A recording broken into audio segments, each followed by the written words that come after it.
Recorded Books presents Insight, Rendezvous with God, Volume 4, by Bill Myers, narrated by the author. Whoever believes in me, as Scripture has said, rivers of living water will flow from within them. Jesus Christ. Part 1. Chapter 1. Well, Doc, it's an honor to have you on board. Assistant Warden Stamp adjusted his chair to better see me over the stacks of paperwork on his desk. He was a compact man with thick bifocals, shaved head, and a collar 2 sizes too small. His office smelled of old wood and too much aftershave. I tell you, a fancy professor like yourself, willing to teach my boys a little literature, I don't get any better than that. Thank you, I said. It's great to... I've been reviewing your list of recommended reading. He tapped the paper in his hands. Good. I think you'll see... And Lizzie, my secretary, she's quite, what do you call them, a bibliophile? She's read most all of this stuff. Then I'm sure she'll catch her in the rye? Oh, yes, a great coming-of-age, all about rebellion, is it not? Before I could answer, he gave a throaty chuckle which turned to a brief cough. Trust me, we got enough of that here. Actually, it's not. Same with this 1984. They'll make us out to be Big Brother, and we've already got plenty of non-compliance as it is. I watched as he went down my list of carefully selected novels for my Introduction to Literature class I'd soon be teaching here, in the Snohomish Correctional Institute for Men. Huckleberry Finn? Well, many, including Ernest Hemingway, feel it's one of the greatest American... Uses the N-word, right? He looked at me over his glasses, then grinned. Well, don't get me wrong, the taco eaters would love it. But as you'll see, we're sitting on a powder keg between them and the Afros. Well, it's not... And Toni Morrison's Beloved?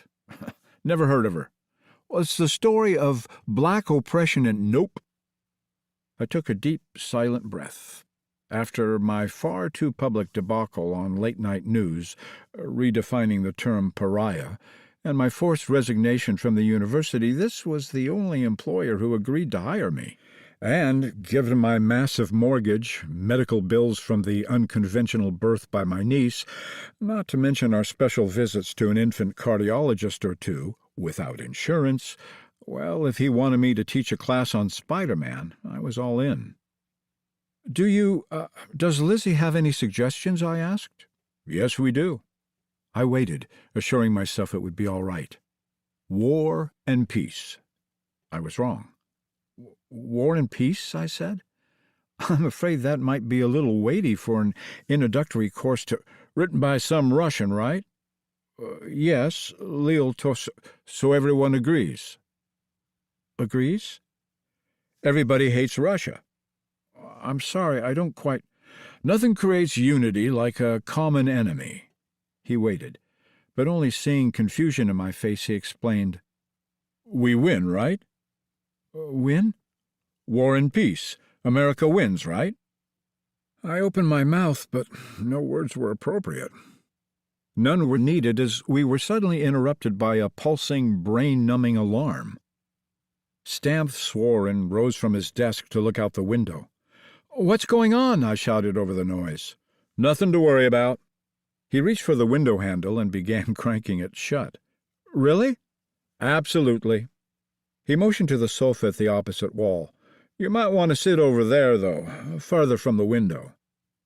I quickly fumbled with my book satchel and moved as he strolled from the window to an adjacent wall filled with a dozen security monitors.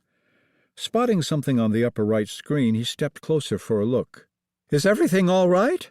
I tried to sound calm despite a voice raised a good half-octave. The library, he shouted over the alarm. Looks like the Bible study teacher collapsed. The phone rang and he crossed back to his desk to answer. Speak to me. Up on the monitor I watched as inmates in baggy beige coats and pants gathered around what must have been a fallen body. A guard dressed in blue moved in, trying to push them aside. All right, Stamp shouted into the phone. Call EMS and get him out of there. Then, "No, stay in lockdown." He threw me a glance. To keep listening to this audiobook, I've left you a link in the description so you can do it, at no cost thanks to Audible's 30-day free trial.